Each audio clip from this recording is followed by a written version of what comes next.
우리에게 주시는 하나님의 말씀은 여호수아 15장 63절에서부터 16장 10절 구약성경 344쪽입니다.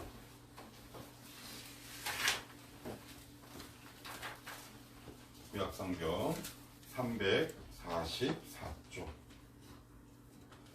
찾으셨나요? 네. 예. 오늘은 저 한 절, 여러분 한 절 교독 번갈아 가면서 읽어볼게요. 제가 15장 63절, 그 다음에 여러분들이 16장 1절 이렇게 순서대로 한 절씩 교독하면서 봅시다. 제가 먼저 15장 63절 말씀을 읽겠습니다. 예루살렘 주민 여부스 족속을 유다 자손이 쫓아내지 못하였으므로 여부스 족속이 오늘까지 유다 자손과 함께 예루살렘에 거주하니라.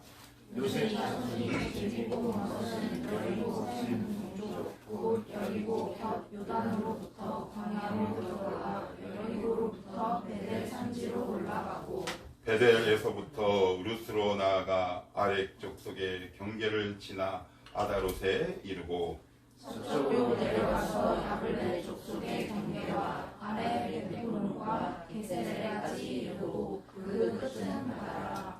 요셉의 자손 므낫세와 에브라임이 그들의 기업을 받았더라. 에브라임 자손이 그들의 가족대로 받은 지역은 이러하니라.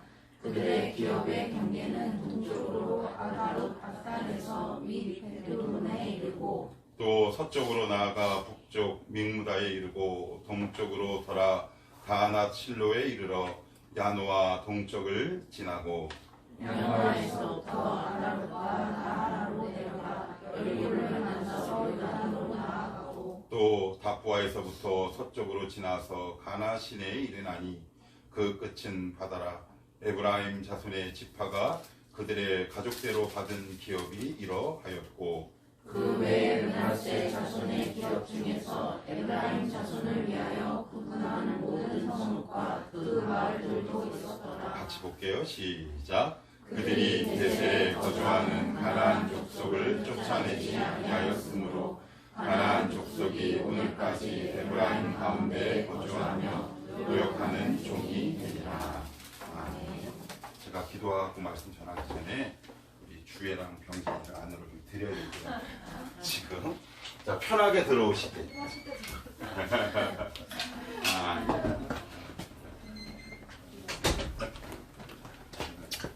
얼마나 덥게 있으면 불안할 거예요. 그죠? 이따가 제가 광고 시간에 말씀드리려고 했는데 우리 주의 경진이가 오늘 예배 시간이 잘 안 있는데 두 부부가 오늘 여러분들을 돈가스를 좀 대접하고 싶다고 해가지고 그래서 다른 음식이 우리가 준비한 게 있어서 좀 이렇게 하느라고 아마 좀 늦은 것 같아요. 박수까지 칠 일은 아니야. 그렇다고 늦은 게 자랑은 아니잖아. 용서는 하지만 자랑은 아니지, 그죠? 제가 잠깐 기도하고 말씀 전하겠습니다. 하나님 고맙고 감사합니다.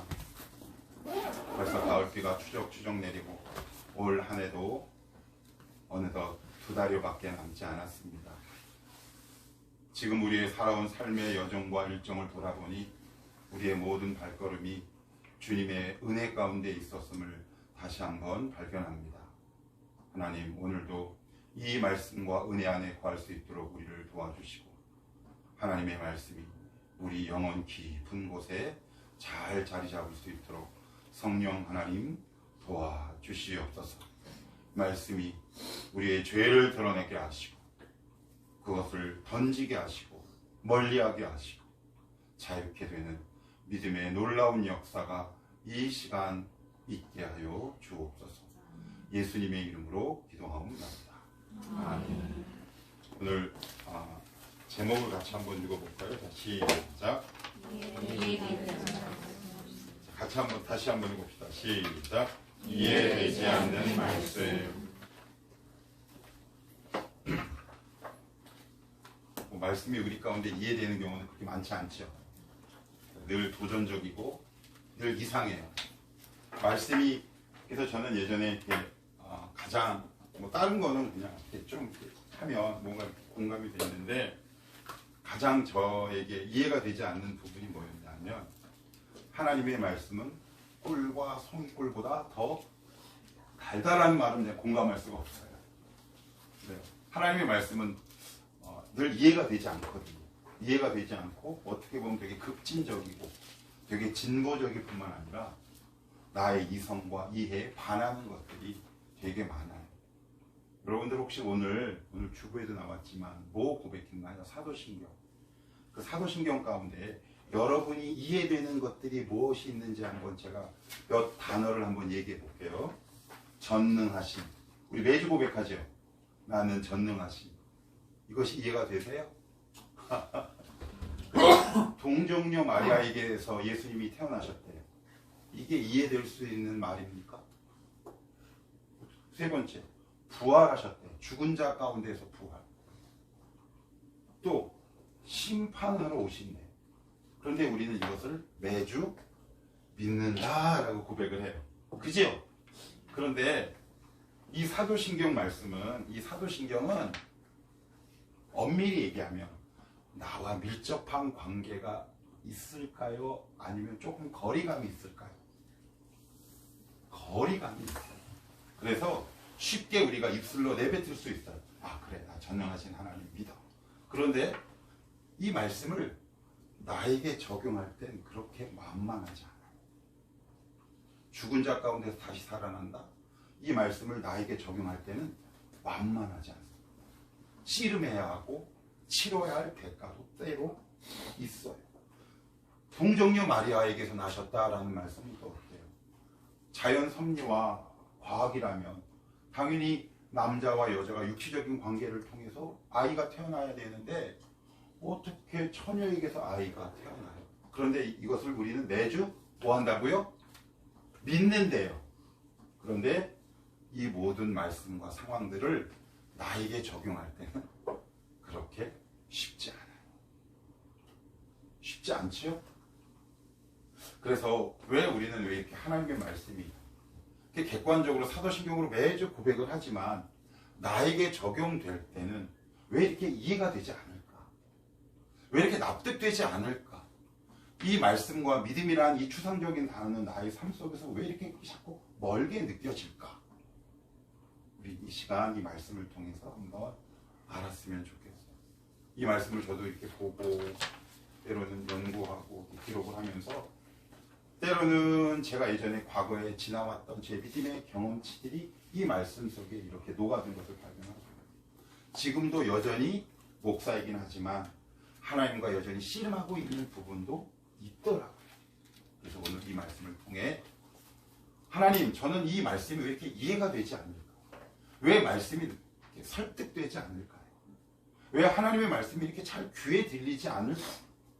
매주 사도신경으로 고백할 때는 그냥 쉽게 고백하지만 그 말씀을 나라는 개인에게 적용할 때는 왜 이렇게 말씀이 적용하기 어려울까요? 그게 우리의 고민 아닌가요? 그게 우리의 현실 아닐까요? 여러분들의 현실인 동시에 여기서 말을 전하는 저의 현실이기도 해요. 제가 얼마 전에 책을 읽다 보니까 그런 한 문장이 있더라고요. 제가 그 얘기를 우리 한 청년에게도 해줬는데 되게 공감이 되는 문장이 뭐냐면 날이 매일 좋아. 어제도 좋고 오늘도 좋고 내일도 좋아. 그러면 그 땅은 사막이 된대요. 그런데 여러분 인생 돌아보면 늘 햇빛만 있었나요? 햇빛만 있으면 우리의 마음과 환경은 사막이 될 수밖에 없어요. 인정하시죠? 예. 어떨 때는 비도 오고요. 벼락도 치고요. 태풍도 오고 때로는 가물기도 하고 때로는 홍수가 나기도 하면서 우리의 마음밭이 갈리기도 하고 그 가운데 하나님을 찾기도 하고 근데 우리의 기도의 제목은 늘 똑같아요. 하나님 늘 햇빛만 비춰 주시옵소서. 그런 기도는 여러분들이 아무리 40일 금식을 하셔도 하나님이 들어주실 수 없어요. 왜요? 햇빛만 비추면 여러분들은 뭐가 된다? 사막. 사막에 어떤 생명체가 자랄 수 있겠습니까? 포도나무가 자랄 수 있겠습니까? 사과나무가 자랄 수 있겠습니까? 아니면 거기에 물고기가 살 수 있겠습니까? 그죠? 결국 돌아보면 환경의 문제가 아니라 우리에게 뭔가 문제가 있지 않을까, 이렇게 그 짧은 문장을 보면서 그런 생각이 들더라고요. 그런데 보통 어떤 목사님이나 저도 이제 대부분 말씀 본문을 이렇게 정할 때 예를 들어서 16장 1절 이렇게 하지 15장 이렇게 해서 하지는 않아요. 오늘 읽으면서 조금 의아하다 싶으셨죠? 그 이유가 이제 이따가 제가 말씀을 드리는데, 오늘 이 본문의 배경이 이제 뭐냐면 이스라엘은 12지파가 있었어요. 12지파가 있었는데 우리식으로 얘기하면 12명의 형제가 있었어요. 그런데 이제 가나안 땅을 진입해서 이제 제비를 뽑습니다. 제비를 뽑는데 어떤 순서로 뽑느냐? 유다, 그 다음에 오늘 나오는 에브라임하고 므낫세인데, 이것을 다른 말로 요셉의 아들이기 때문에 요셉 지파라고 뽑아요. 그런데 제가 아침 기도회 때도 말씀드렸듯이 원래는 이스라엘 12지파의 장남은 누구냐면 루벤이에요. 루벤, 레위, 시므온, 유다란 말이에요. 이스라엘 공동체는 우리나라랑 비슷한 문화적 배경을 가지고 있는 게 많아서 서열의 중요성이 그 어느 민족보다 굉장히 우선시되는 나라예요. 그렇다면 가장 먼저 제비를 누가 뽑아야 되냐면 루벤이 뽑아야 해요. 레위는 기업이 없어요. 그러니까 시므온 이렇게 뽑아야 되는데, 넷째 불과한 유다가 첫 번째 기업을 제비를 이렇게 딱 뽑습니다. 거기에 대한 이야기는 너무 기니까 잠깐 생략하고, 그러면 두 번째, 그러면 누가 뽑아야 돼요? 루벤, 레위, 시몬, 유다. 시몬 지파가 뽑아야 되잖아요. 그죠? 그런데 요셉은 11번째예요. 근데 11번째가 두 번째로 승격이 됐네? 그런데 그 이유는 제가 말씀을 드렸어요. 아침 기도회 때. 요셉 때문이라고. 요셉의 헌신, 요셉의 연단, 요셉의 훈련, 요셉의 순종. 그래서 요셉 지파가 두 번째로 이렇게 올라와요. 그래서 제가 아침 기도회 때 여러분들에게 이렇게 말씀드렸어요. 여러분들이 이 세상에 태어나는 것에는 순서가 없고 환경을 우리가 정할 수 없어요. 요셉은 11번째로 태어나고 싶어서 태어났겠습니까? 나는 이 부모 내가 만나고 싶어서 만났어요? 내가 가난한 집에서 태어나고 싶어서 태어났습니까? 내 의지와 내 개입은 아무것도 없단 말이에요. 그런데 요셉이 하나님을 제대로 만나니까 그들의 순서가 역전되기 시작해요. 그죠? 그래서 제가 아침 기도회 때 이렇게 말씀을 드렸어요. 여러분이 어떻게 할 수 없는 불강력적인 것을 가지고 원망하면 반드시 여러분들의 인생이 실패할 테지만, 비록 11번째이긴 하지만 하나님 앞에 바른 믿음을 소유하고 있으면 우리들의 인생의 순서가 역전될 수 있다고 제가 말씀을 드렸어요. 그래서 지금 두 번째로 에브라임 지파가 이제 제비를 탁 뽑아요. 제비를 뽑아서 여기 그래서 땅을 이렇게 나눠주는 거예요. 그래서 오늘 우리가 읽다 보면 방언 터질 것 같죠? 되게 어렵죠? 여러분들 여호수아서 한번 읽어보시면 혀가 꼬입니다. 저도 그래서 아침마다 이렇게 가끔 혀가 꼬여요. 그래서 내가 방언을 하는 건지 한글을 하는 건지 잘 구분이 안 될 정도로. 그런데 여기서 나오는 지명은 지금 것과 달라서 지금의 학자도 설왕설래 주장하는 내용이 조금 달라. 그런데 중요한 게 있어요. 그것은 뭐냐면 63절과 10절에 있습니다. 제가 한번 읽어볼게요. 자, 63절. 예루살렘 주민 여부스 족속을 유다 자손이 쫓아내지 못하였으므로 여부스 족속이 오늘까지 유다 자손과 함께 예루살렘에 거주했다. 그리고 16장 10절 말씀해 보시면 그들이 게셀에 거주하는 가나안 족속을 쫓아내지 아니하였으므로 이렇게 나와요. 쫓아내지 못했고 쫓아내지 않았다라고 기록하고 있는데, 신명기 7장, 20장, 21장에 보시면 하나님이 이스라엘 공동체에게 가나안 땅을 주시기 전에 하시는 명령이 있어요. 그건 뭐냐면 한 명도 살려두지 말라는 것이 하나님이 토라, 모세 오경의 큰 법칙이에요. 그런데 오늘 63절에 보시면 쫓아내지 못했다. 그죠? 그리고 오늘 10절에 보면 쫓아내지 않았다. 그래요. 왜 이렇게 하나님 말씀을 잘 안 들을까요? 오늘 설교 제목처럼 왜 이렇게 하나님 말씀을 우리는 잘 이해하지 않을까요? 이유가 있겠죠. 이유가 있습니다. 그 이유는 이 성경만 봐서는 모르고요. 그 당시 고대 근동의 문화와 전통을 조금 이해하는 것이 필요해요. 지금의 전쟁과 고대 전쟁과 조금 차이는 있지만 동서고금을 막론하고 전쟁을 일으키는 이유는 몇 가지가 있는데, 첫째가 국내 여론을 왕이나 대통령에게 집중하기 위해서 전쟁을 일으키는 경우가 있어요. 푸틴처럼. 그리고 두 번째 전쟁의 이유가 뭐냐면 나라를, 영토를 넓히거나 그것으로 인해 많은 노동력을 얻기 위해서 전쟁을 하는 경우가 대부분인데, 이 당시 그 고대 근동의 대부분의 전쟁의 이유는 두 번째 이유예요. 뭐냐? 보다 많은 노예들을 얻기 위해. 이것을 지금 단어로 바꾸면 뭐예요? 노동 인구를 확보하는 거예요. 그래야 농사져요. 그죠? 그래야 피라미드처럼 어려운 건물을 지을 수 있다는 거예요. 그러니 전쟁을 하는 최고의 목적이 뭐다? 그 나라를 정복하는 거지만 그 나라에 있는 모든 인구, 가용 인원, 경제적 인구가 싹 죽어버리면 전쟁을 일으킨 목적이 뭐가 있어요? 남지 않죠. 그런데 하나님은 그 어떤 이유도 관계없이 그 땅에 가면 그 거민을 몰아내거나 아니면 다 죽이라고 말씀하세요. 그런데 이스라엘 공동체는 쫓아내지 않아요. 왜 그런다고요? 이스라엘 공동체는 자신들을 이웃 나라와 비교하기 시작합니다. 한번 생각해 볼까요? 400년 동안 집도 절도 없고 노예로 살았죠. 한국 사람 같으면 뭐가 있을까요? 한이 맺혔을 것 같아. 우리가 평생 이씨 집안 밑에서 종으로 살았어. 근데 어느 날 돈이 생겨. 그러면 그 신분을 사고 싶지 않겠습니까? 내가 누군가를 노예로 부리고 싶지 않겠습니까? 그런데 그 감정을 떠나서 주위 모든 나라들을 다 봐도 전쟁이 끝난 다음에 포로들을 싹 다 죽이는 나라는 자기밖에 없는 거야. 모든 나라들은 포로들을 이끌고 가서 그 등급을 매기기 시작하고, 여자들은 인력시장에 팔기도 하고 때로는 몸종을 부리기도 하고, 어떤 인구는, 어떤 사람들은 건설 현장에, 어떤 사람들은, 어떤 포로들은 농사를 짓는 데 사용한다는 말이에요.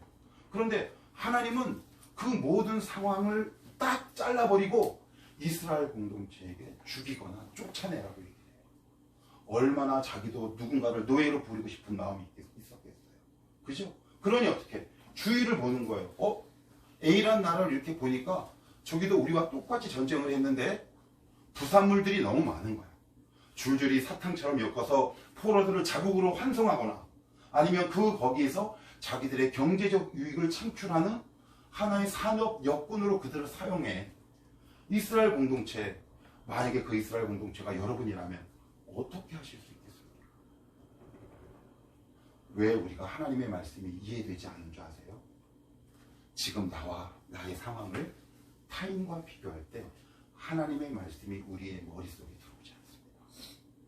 이걸 조금 더 구체적으로 찾아볼까요? 조금 더 구체적으로 창세기 19장을 한번 찾아보십시오. 창세기 19장.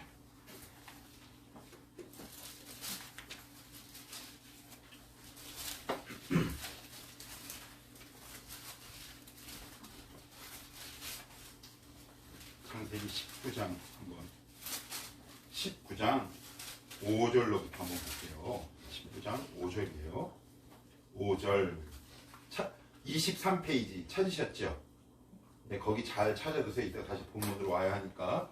제가 5절부터 8절까지 한번 읽어볼게요. 롯을 부르고 그에게 이르되 오늘 밤 내게 온 사람들이 어디 있느냐 이끌어내라. 우리가 그들을 상관하리라. 롯이 문 밖에 무리에게로 나아가서 뒤로 문을 닫고 이르노니 청하노니 내 형제들아 이런 악을 행하지 말라. 내게 남자를 가까이 하지 아니한 두 딸이 있노라. 청하건대 내가 그들을 너희에게로 이끌어내리니 너희 눈에 좋을 대로 그들에게 행하고 이 사람들은 내 집에 들어왔은즉 이 사람들에게는 아무 일도 저지르지 말라. 이렇게 보면 여러분들이 전후 배경과 상황을 이해하기 어려운데 그냥 롯이라는 사람이 있었어요. 그런데 이 사람은 누구냐면 아브라함이라는 사람의 조카예요. 그런데 어느 날 천사 두 명이 롯을 방문합니다. 그런데 그 방문한 장소가 어디냐면 그 유명한 소돔과 고모라라는 땅이에요. 그래서 제가 예전에도 몇 번 말씀드렸어요. 지금도 동성애자를 영어로 뭐라고 부른다? 소도미스트. 소돔 사람들을 동성애자라고 부르는 이유가 바로 여기서부터 출발해요. 그런데 그 소돔이라는 도시는 동성애가 판을 치는 나라. 그런데 천사니까 얼마나 외모가 곱상했겠어요. 그런데 거기서 어귀에 마을 어귀에 있던 그 지역 사람들이 천사가 오는 것을 보고 롯의 집으로 쳐들어갑니다. 여기 보면 5절에 상관이라는 얘기는 성적 행위를 얘기해요. 쉽게 하면 동성애예요. 되게 무섭죠? 상관하겠다라는 것은 남자와 남자가 성적인 관계를 맺겠다라는 뜻을 담고 있어요. 그런데 거기서 롯이 너무나 멋진 행동을 합니다. 어떤 행동을 한 줄 아세요? 이들을 건드리지 말라. 멋있어요? 안 멋있어요? 멋있죠? 그리고 나서 뭐라고 얘기하냐? 나에게 남자를 모르는 수천여 딸 2명이 있는데 그들을 내어주겠다라고 해요. 여러분들 이 상황이 어때요? 되게 남자답고 멋있잖아요. 멋있잖아요. 근데 왜 롯이 이렇게 했을까요? 왜 이렇게 했을까요? 그 당시 그 고대 근동의 관습 전통 가운데 뭐가 있냐면 손님이 행여 나의 딸이나 아내를 달라고 할 때 줘야 한다라는 규약이 있었대요. 그런데 그것이 가능한 일입니까? 롯은 믿는 사람입니까? 믿지 않는 사람입니까? 믿는 사람이에요. 아브라함 곁에서 말씀과 함께 배웠단 말이에요. 그런데 왜 롯이 이렇게 행동을 할까요? 중요해요. 주위에 있는 모든 사람들이 이렇게 행동하는 것이 그의 문화요 전통이고 습관처럼 자라요. 우리는 하나님의 말씀을 절대 진리로 삼는 사람이지 우리 주위에 있는 전통이나 습관, 문화가 나에게 절대 진리가 될 수 없어요. 지금도 문명이라는 이름으로, 문화라는 이름으로 하나님이 이 말씀을 뚫고 이 말씀이 이 문명과 관습의 전통을 뚫고 우리 가운데 들어오면 우리는 하나님 앞에 어떻게 반응하냐면 이렇게 해요. 하나님 보세요. 롯도 이렇게 했잖아요. 하나님 주위 사람들은 다 이렇게 하는데요. 쟤는 저렇게 하는데요. 쟤는 저렇게 하네. 그러니 하나님의 말씀이 내 귀에 왔다가 들어가지 않고 나가버려요. 왜요? 나의 시선은 늘 말씀에 있는 것이 아니라 내 주변 환경과 시선을 염두에 두고 있기 때문에 그래요. 우리가 한번 때로는 그런 경우가 얼마나 많아요. 하나님 주위 한번 보세요. 비교의식 이런 단어들이 우리 마음속에 얼마나 많이 있습니까? 여러분들이 이것을 고집하는 동안은 하나님의 말씀이 우리 마음 가운데 들어오기가 어려워요. 두 번째, 다시 본문으로 돌아가시면 여기 재밌는 표현이 나와요. 63절에 볼게요. 쫓아내지 못하였다 그러고 16장 10절은 쫓아내지 이게 뉘앙스의 차이가 느껴지세요? 하나는 할 수 없었고 하나는 하기 싫었어. 왜 이렇게 할 수 없고 하기 싫을까요? 왜 이렇게 할 수 없고 하기 싫어요? 이거 쉽게 생각하시면 돼요. 오래 고민하실 필요가 없어요. 왜 그래요? 그 사람들을 죽이는 것이 나에게 경제적으로 유익됩니까? 노예로 부리는 것이 경제적으로 유익됩니까? 노예로 부리는 것. 우리가 하나님의 말씀이 이해되지 않는 가장 중요한 요인이 뭔지 아세요? 경제적 유익, 주판안을 튕기잖아요. 하나님 말씀을 여러분들은 죽을 때까지 못 지켜요. 절대 지킬 수 없어요. 한번 생각해 보세요. 하나님, 주위 사람들 다 보세요. 저들 얼마나 잘 삽니까? 그리고 사회적으로 묵인해줘. 그 정도 관습쯤은. 그런 것들이 지금 대한민국에 얼마나 많이 있어요. 그죠? 대표적인 게 뭐예요? 사전 동거 아니에요. 그게 너무나 자연스러운 문화가 되어버렸잖아. 그건 아무튼 나중 이야기로 하고. 얼마나 이스라엘 공동체에게 유익이 되겠습니까? 경제적으로. 우리 나름대로 생각으로 주판화를 계산한단 말이에요. 계산기를 두드려 보는 거죠. 그래서 하나님의 말씀을 지키는 것이 나에게 손해가 될 땐 우리는 하나님의 말씀을 가차없이 잘라버립니다. 그러니 하나님의 말씀이 오늘 설교 제목처럼 이해가 되지 않아요. 이해가 되지 않습니다. 하나님은 왜 꼭 나보고 손해보라고 하십니까? 왜 손해보는 일을 결정하라고 하십니까? 제가 이따가지 말씀을 드릴게요. 우리를 손해보지 않게 하시는 하나님. 마태복음 7장에 보시면 주님이 당신을 보러 온 제자들과 주위 사람들이 이렇게 얘기합니다. 너희는 좁은 문으로 들어가라. 그 길은 좁고 협착하여 찾는 이가 없다. 그래서 제가 예전에 성경 공부랑 제자훈련 청년보살기 때 그렇게 얘기했어요. 하나님께서 우리에게 주신 문은 문만 좁아요. 문만 좁다. 그러니 겁먹어서 안 가는 거예요. 그런데 문을 열고 나가면 보이는 땅 다 나가는 거예요. 문 너머의 것을 우리는 보지 못해요.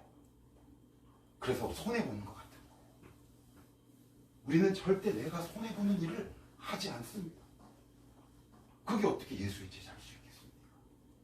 만약에 최근에 여러분들 하나님의 말씀이 들리고 은혜가 오는데 여러분들의 경제적 유익 때문에 순종하지 못하고 있는 것이 있다면 딱 끊으셔야 돼요. 하나님 손해보겠습니다. 그래야 살아요. 그래야 산다고. 그래야 여러분들과 여러분들의 자손이 복을 받아요. 우리가 결정적으로 신앙이 무너지는 경우가 언제 있습니까? 경제적 유익과 하나님의 말씀이 상충할 때 아닙니까?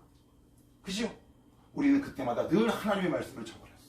그러니 우리의 신앙 속에 누수 현상이 발생합니다.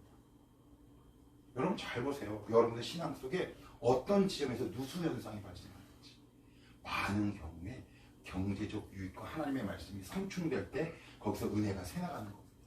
그래서 하나님 앞에 나에게 은혜를 달래. 하나님의 은혜 이미 다 주셨는데 말씀도 주시고 예수님도 주셨고 기도할 수 있는 특권도 주셨는데 뭘 어떻게 더 이상 줘야 합니까? 지금 여러분들의 신앙의 누수는 어디서 일어나고 있나요? 경제적 유익과 하나님의 말씀이 상충할 때 일어나고 있지 않습니까? 이스라엘 백성이 바로 우리 조상들이잖아요. 그렇죠? 예, 기억합시다. 왜 내가 하나님의 말씀이 납득되고 이해되지 않는다? 두 번째는 하나님의 말씀과 나의 경제적 유익이 어떻게 한다고요? 충돌하기 때문에. 충돌하기 때문에. 하나님이 오늘도 말씀의 좁은 문으로 여러분들을 초청하세요. 아무개 집사야, 아무개 성도야. 내 사랑하는 아무개 청년. 그런데 문만 열고 나가면 넓은데 왜 너는 문을 열고 나갈 생각을 하지 않냐? 혹시 떠오르는 것이 있으세요? 그러면 마지막으로 왜 이렇게 우리는 하나님의 말씀이 이해되지 않을까? 이게 제일 중요해요. 다시 본문, 저를 보시면 답은 없고요. 저를 보면 왜 멀대 같은 목사밖에 안 보여요. 말씀을 보시고 제가 또 15장 63절을 읽어볼게요. 예루살렘 주민 여부스 족속을 유다 자손이 쫓아내지 못하였으므로. 그러니까 못했다는 것은 그만큼 상대가 강한 거예요. 그러면 16장 10절은 쫓아내지 아니하였어. 어떤 뉘앙스의 차이예요? 하나는 너무 강해서, 그리고 여기는 실질적으로 이 게셀 족속은 여호수아서 10장에 보면 여호수아의 이미 다 끝났어요. 왕까지 다 죽었어요. 그러니 그 패잔병들이에요. 패잔병들이라는 얘기는 그 세력이 약해요. 그러면 한쪽은 너무 강해서 쫓아내지 못하고 한쪽은 너무 약해서 쫓아내지 못하고, 그리고 결정적으로 하나님이 우리의 상태를 고발해요. 사사기 1장 19절을 찾아보세요. 사사기 1장 19절.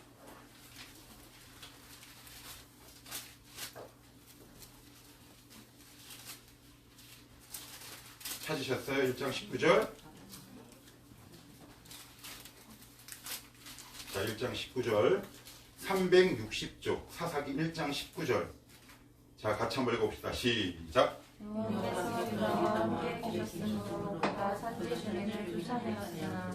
골짜기의 주민들은 철병거가 있으므로 그들을 쫓아내지 못하였으며. 그래요. 여호와께서 유다와 함께 계셨으므로 그가 산지 주민을 쫓아내었으나 골짜기의 주민들은 철병거가 있으므로 쫓아내지 않았다. 그래요. 근데 여기서 재미있는 표현이 있어요. 하나님이 지금 누구와 함께 하신대요? 그런데 철병거를 이길 수 없어요. 철병거를 이길 수 없는 하나님이라면 저는 안 믿겠어요. 그죠? 우리 입으로 얘기하잖아요. 하나님이 나와 함께 하신다. 그렇지만 나는 약하다. 그것이 우리의 믿음의 고백 아닌가요? 나와 하나님이 함께 하시는데 우리는 여전히 약합니다라는 것이 우리의 현실적인 고백 아닌가요? 이게 무슨 얘기일까요?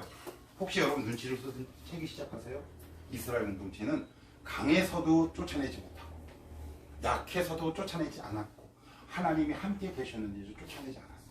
하나님을 싫어합니다. 말씀을 싫어해요. 너희들이나 나나 우리의 본질이에요. 우리는 하나님을 싫어합니다.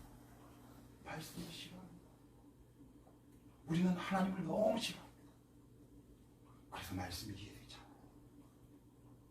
좀 더 쉬운 예를 들어볼까요? 아이들이 좋아하는 반찬 뭐예요?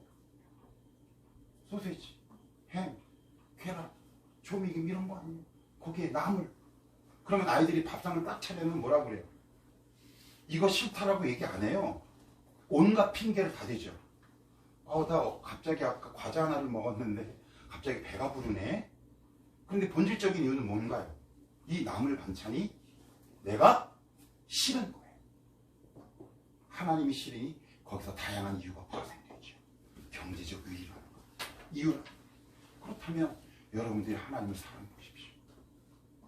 경제적 유익과 하나님의 말씀이 상충될 때 어떻게 하나님을 선택하지 않을 수 있겠습니까? 우리는 하나님을 싫어합니다. 우리는 말씀을 싫어해요.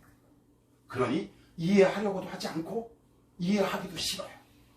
그러니 다양한 이유와 핑계가 나오죠. 주님, 주변 사람들을 보십시오. 쟤들도 저렇잖아요. 저의 경제적 여건을 보십시오. 제가 이 말씀에 순종할 때입니까? 그런데 그 깊은 곳에는 어떤 마음이 숨고 있다? 하나님을 싫어하는. 제가 어제랑 수요일 날도 청년들이랑 성경 공부하다 그런 얘기를 했는데, 제가 예전에 한번 말씀을 묵상하다 길을 가다가 로마서 말씀을 그날따라 이제 묵상을 하면서 갔어요. 제가 뭐 길거리 다니면서 묵상하면서 다니진 않아요. 그날만 유독 가는데 갑자기 무슨 말씀이신지는 기억이 안 나는데 이게 너무 분명했어요.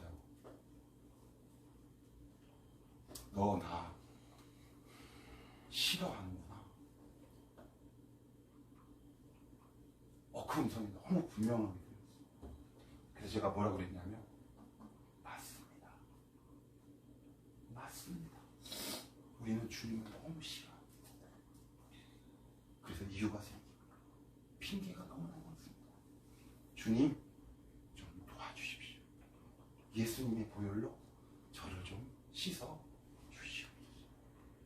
그래서 오늘 16장 10절에 나온 게셀 이 족속이 언제 물러나는 줄 아세요?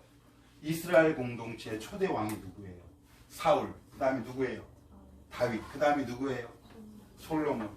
솔로몬 시대 때 애국 왕이 이 게셀 지역에 사는 족속들을 쫓아내버려요. 하나님의 말씀대로 이루어져요. 중요한 게 있어요. 말씀대로 이루어지네. 수백 년 동안 이스라엘이 이 얘네들 때문에 고생합니다. 여러분들 통해 하나님의 말씀을 이루시고 싶은 거예요. 그런데 우리가 그 말씀을 거절하면 고생은 고생대로 하고 하나님의 말씀은 타인을 통해 이루어지기 시작합니다. 어떻게 하시겠어요? 고생은 고생대로 해요. 고생은 고생대로 해. 그리고 말씀은 말씀대로 이루어져. 그때 내가 말씀을 들을걸. 평생 후회하는 거죠. 후회하는 삶을 살아요. 이제 열왕기 상에 나오는데 애굽왕 바로가 군대를 동원해가지고 이 지역을 쑥대밭이 만들어버립니다. 그리고 다른 지역에 노예로 팔아요. 그래서 하나님의 말씀이 있는 거죠. 애굽 믿는 족속이에요, 안 믿는 족속이에요? 안 믿는 족속을 통해서 하나님의 말씀은 오늘도 이루어져요. 그런데 우리는 믿는다고 하면서 이 하나님 말씀이 우리를 통해 하나님의 역사와 영광을 이루는 신성한 통로로 우리를 사용하시는데 우리가 거절하는 거죠. 왜요? 하나님이 너무 싫어. 하나님 말씀이 싫어. 그러니 다양한 이유와 핑계가 많아. 경제적 유익, 주위 사람들의 시선. 그래서 제가 어제 한 청년에게 그렇게 얘기했어요. 우리가 지금 맺고 있는 열매는 우리가 과거로부터 지금까지 묵상한 열매를 거두고 있는 것이다. 말씀을 묵상한 사람은 말씀의 열매를 거둘 것이고 죄악의 열매를 묵상한 사람은 죄악의 열매를 거둘 것이고 불순종의 열매를 묵상한 사람은 불순종의 열매를 거둘 것이다. 그러면 책임은 누구에겠습니까? 우리에게 있는 거죠. 하나님께는 책임이 없어. 우리 이제 하나님 앞에 이렇게 갑시다. 하나님, 내가 왜 이해되지 않았는지 이제 알게 해주시기 감사합니다. 저 사실 하나님 별로 좋아하지 않았어요. 지금도 그런지 몰라요. 그러니 주님, 저를 좀 도와주시면 안 되겠습니까? 이 싫어하는 마음을 하나님을 사랑하는 마음으로 좀 변화시켜 주시면 안 되겠습니까? 이렇게 기도하시면 하나님이 그 마음 받지 않으시겠습니까? 아마 앞으로도 하나님의 말씀은 여러분들에게 되게 유쾌하게 다가오지 않을 겁니다. 그럴 때마다 이 말씀을 여러분들이 기억할 수 있기를 바랍니다. 어떻게 해요? 내가 하나님의 말씀을 싫어. 주님 도와주십시오. 주님을 사랑할 수 있도록 도와주십시오.